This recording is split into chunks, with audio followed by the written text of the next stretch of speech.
Ooh, today we're looking at the topic.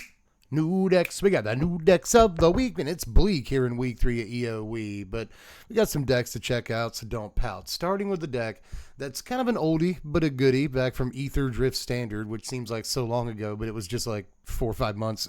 It's just, that's the schedule nowadays. But this deck has moved up from Modern and Pioneer, and now it's making its way again downtown. Walking fast, faces past, and I'm homebound. But it's also making its way in Standard. Finally, it's Orzhov Ketramos. Now, this is funny art for Ketramos. I don't know that too many people even know this art, but in case you forgot what the card is, it's a 3-mana 4/4 god with menace, lifelink, and indestructible. It cannot attack or block unless there are 7 or more cards in exile. And whenever one or more cards are put into exile from graveyards and or the battlefield during your turn, you draw a card, you lose a life. So you're drawing cards when cards go into exile. And it's not restricted to once per turn, but it is restricted to your turn. So deck wants to put some cards into exile, right? No, not really. Deck mostly wants to, control the board state for the most part. It is an Orzhov mid-range deck in a lot of ways. And you see some weird picks in this thing, like the one copy of Ugin Eye of Storms. That's, again, indicative of the fact that the deck actually just kind of wants to dirtle around, draw some cards off Ketramos. It's kind of a, engine.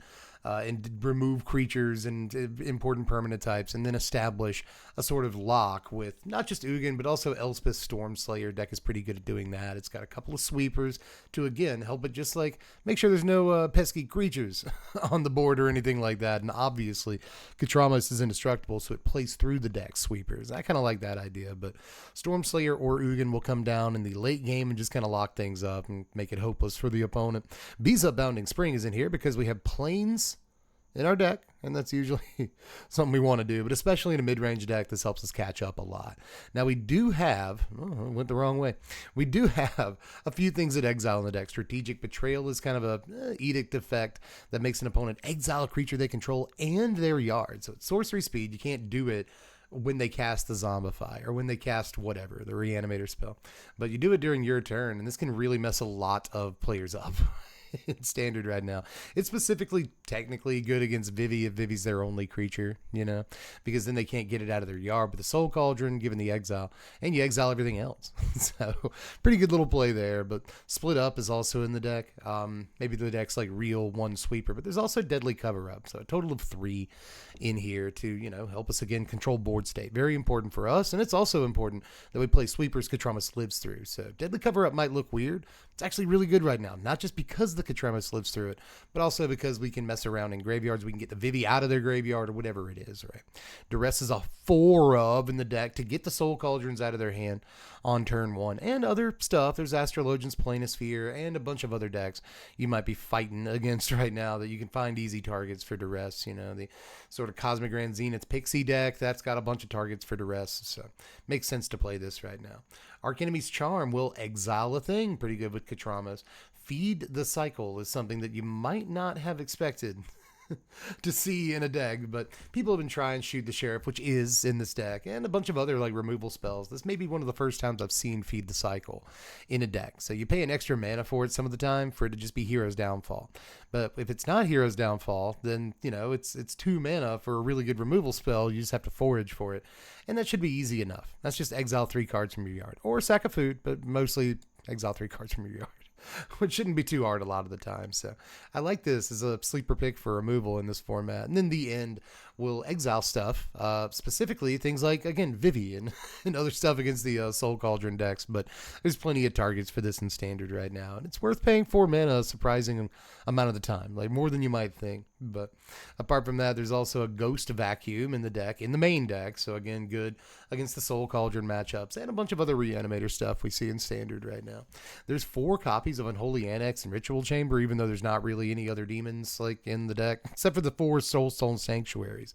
You can count those, but still not a whole lot of demons in here besides the Ritual Chamber itself. But this is another, card draw effect like every turn. The deck will take that.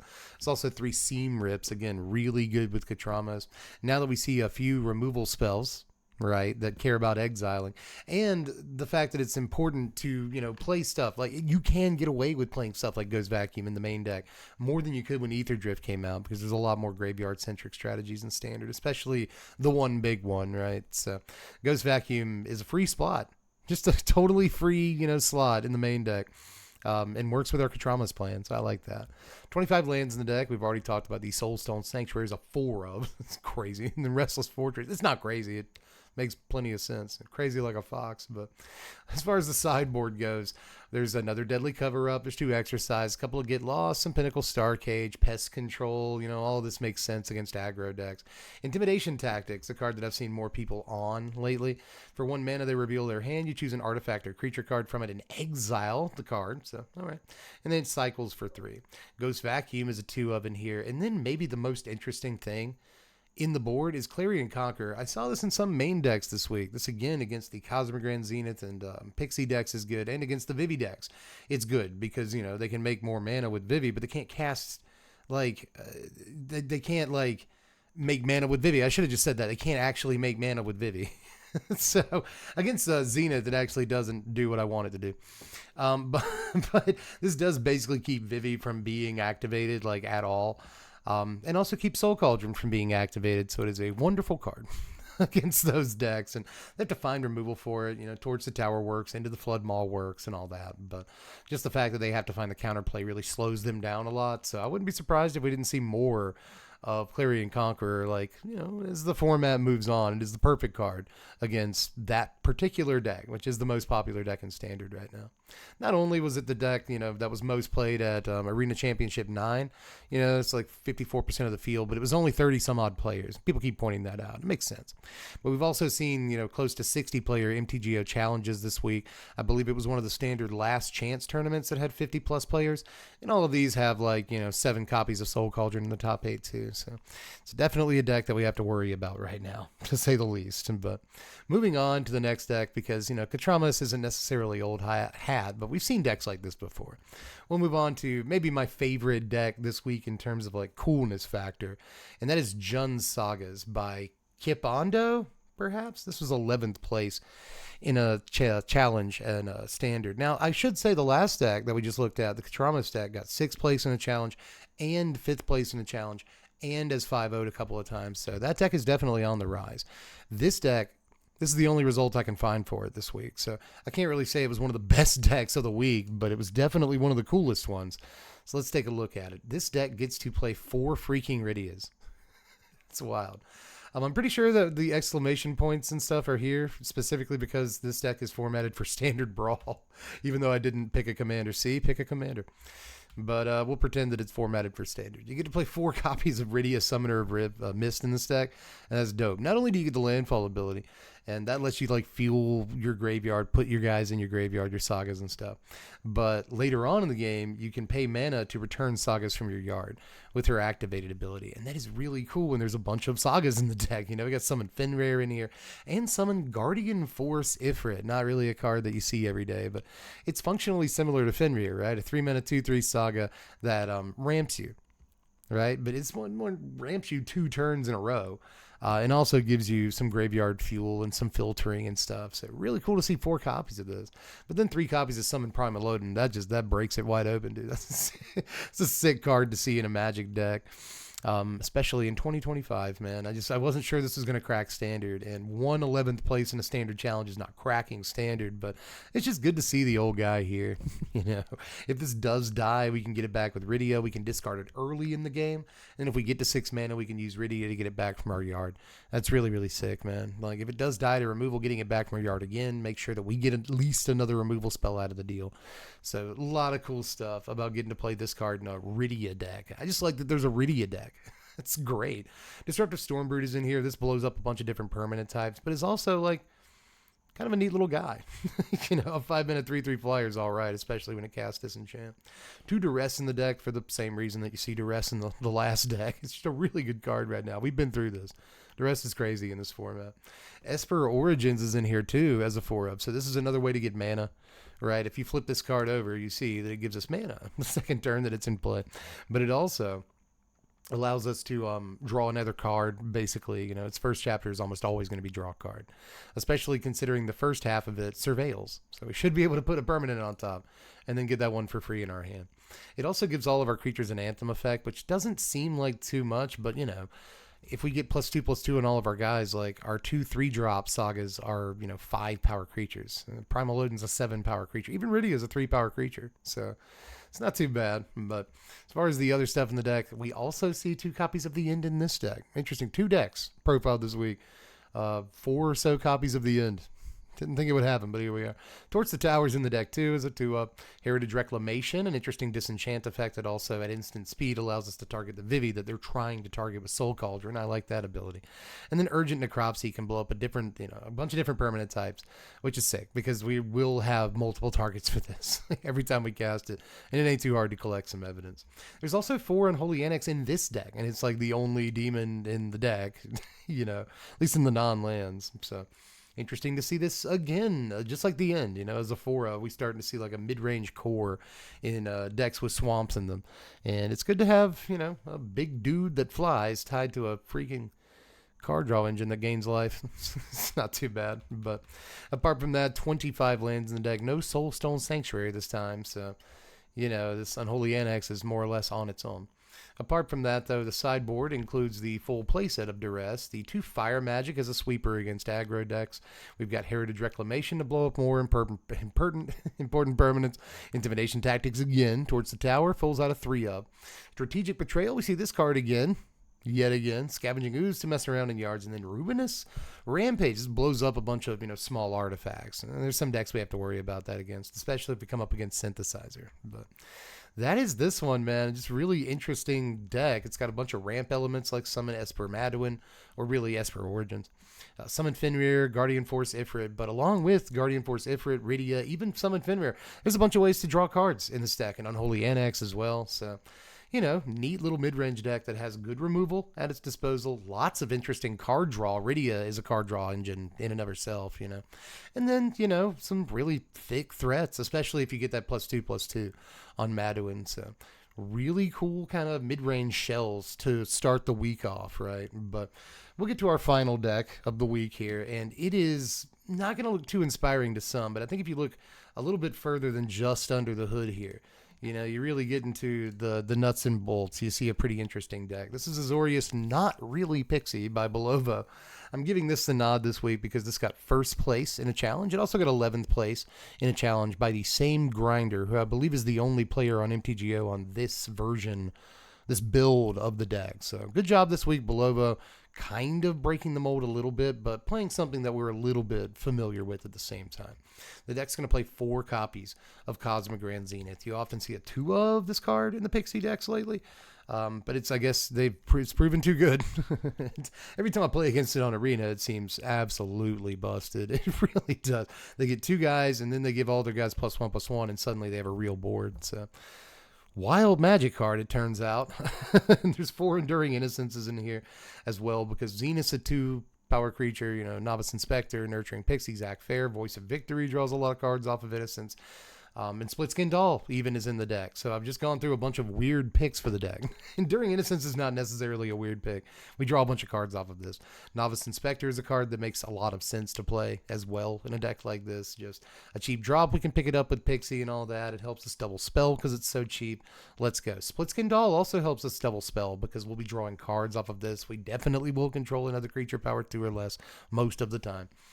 Voice of Victory, again, just why not play this card? The Zac Fair is just a 1-of, but you see a 1-of Zac Fair in a few different builds right now, including the Una builds. Just kind of makes sense as a protection spell, right? But interesting thing about this deck is that there's only 2 Nurturing Pixies in it, and it's only 1 color. This isn't Esper or Azorius Pixie or anything like that. And I called this deck Azorius, but this is just mono white. For some reason, I thought there were blue cards when I exported it. I'm sorry. What a professional I am. In any case, this is again like mono white Pixie without the pixies. Like, it's really mono white Cosmic Grand Zenith at the end of the day. There's Starfield Shepherd in here. Not really a thing that you see every day of the week, but this will go and get a basic Plains that's proven to be decent for 2 mana, and you can warp it in for 2 mana. It'll get you a second Plains when you play the Flyer for 5 mana later on in the game, and that's not so bad. But this can go get a Novice Inspector, it can go get a Zac Fair, which kind of mitigates the fact that it's a 1-of, and it can go get Nurturing Pixie, again, mitigating the fact that it's a 1-of. You don't really play Nurturing Pixie on turn 1 anyway, You usually play Pixie on like turn 2 or 3, so you can Starfield Shepherd on 2, go get the Pixie, and then set up a good play with it on turn 3. And I kind of like that line. I thought that Starfield Shepherd might see some play. It's kind of one of my honorable mentions when I talked to Power Dragon about underrated cards from this set. And I'm good for it to see a little bit of play this week, not just in this deck, but one or two others that I saw as well. So cool stuff here. As far as other things in the deck, there's Seam Rip, Get Lost, Static Snare. We see this again. I believe we saw this in a deck last week. But we see this again as just a 1 of rather than a 4 of this time. Not necessarily the new Leyline Binding, but still a pretty decent Magic card. And then to Shard Mage's Rescue to protect important stuff. This is also an enchantment for what it's worth, and sometimes we can play a good creature, and then if they try to remove it that turn, like we play Cosmic Grand Zenith on 4, right? And if they try to remove it that turn, which they often will, Shard Mage's Rescue to the rescue, and we get a couple of guys or a bunch of counters. So sick stuff. As far as rescue goes, it makes sense to make that play. And I will point this out. I believe this is the version of the deck that got the first place. It is in the standard challenge. The one that got 11th place made a tiny change. I think they played 1 Shard Mage's Rescue and 4 Starfield Shepherd, but I may be wrong on that. I just know that deck played 1 Shard Mage's Rescue. So the numbers have been played around with a little bit this week without changing any of the fundamental makeup of the deck. And I really like sort of what we see here, that we don't have the mana problems that decks like Azorius or Esper might have. I've talked about how Esper mana might be like free. It's like if you're going to build Azorius Pixie, you might as well build Esper. In that way, I think the black mana is kind of free. But why not make the mana problems just go away entirely and build the deck mono white? Cosmic Grand Zenith has proven to just be that powerful of a Magic card. You can play stuff like Splitskin Doll and Novice Inspector, and they're not really super powerful Magic cards, but Zenith is so good that it, elevates these other sort of not great cards. Like Novice Inspector always needs something to, pay off playing the card. It's a good card, but you always need a reason to play it. And Zenith turns out to be a great reason to play it. So does Enduring Innocence, right? Splitskin Doll doesn't look like the most powerful card in the world. Sometimes you see it in like white-based Reanimator builds or whatever. This is not that, but it is a way to play extra spells in a turn. So love what they did with the plays. There's also 2 Soulstone Sanctuary, 3 Fountain Port in the mana base. We are getting boys. 2 Aven Interrupter to start the sideboard. Makes sense against all the, sweepers and whatnot in the format. Biza Bounding Spring to catch you back up and play a more mid-range game against aggro decks. Cathar Commando to take this our disenchant effect. Day of Judgment makes sense to cram this into the board as a panic button. Another Shard Mage's Rescue against removal heavy decks. Ghost Vacuum against... come on, you just play Ghost Vacuum in the sideboard, no matter who you are. Exercise is in here as another disenchant effect, and then Devout Decree is in the deck to take out a bunch of stuff. Exile a Vivi, for instance, because that creature is red, but there's a bunch of other targets for this. The deck may have a problem taking out, say, the 6/6 from Unholy Annex, right? So exile that, it is black. So cool stuff right there. Devout Decree I've seen in a few sideboards in the last couple of weeks, and it makes sense as the season goes on to play that. But anyway, y'all, that is the week for this week. Now, the best decks this week were definitely, of course, I've said it a million times, but Soul Cauldron, something may have to be done. There's a lot of stuff, a lot of people on that deck this week, but we still had a few new decks. It's always promising when you get at least a couple new decks in a week. And even though some of these are offshoots of older decks or, evolutions of existing decks like the one we're looking at right now, it's just good to see people still trying new things, even if they're kind of safe. Things that we've seen before. It is nice to see people at least attempting to evolve Standard a little bit. I like that, but as far as the Jun Sagas deck goes, that is brand new, and I want more people to try that thing. But anyway, y'all, that is it. Just let me know how you felt about all the decks this week, as usual. If you saw anything out there in the wild, or if there's something in an MTGO challenge result or a melee result that you've seen that I didn't point out here, I'm interested in that too. We saw a new version of Mono Red this week that played a couple of interesting new additions. Aristocrats is still kind of rocking, especially in League, getting a lot of 5-0s. And even the Kona decks that we looked at last week are still kind of making waves, again, especially in League, but even a couple of challenge finishes. So, they may not be as dominant as a Soul Cauldron deck is right now, but there's still some decks that are making some noise in Standard, and I'm happy for it. But anyway, y'all, just do all the YouTube stuff on your way out. Make sure to hit like, subscribe, check out the Patreon, links in the description to the deck list, all the stuff, and I will catch you cats later. I am Deb from The Place. Thanks for watching, Wizards. Spread love and be kind.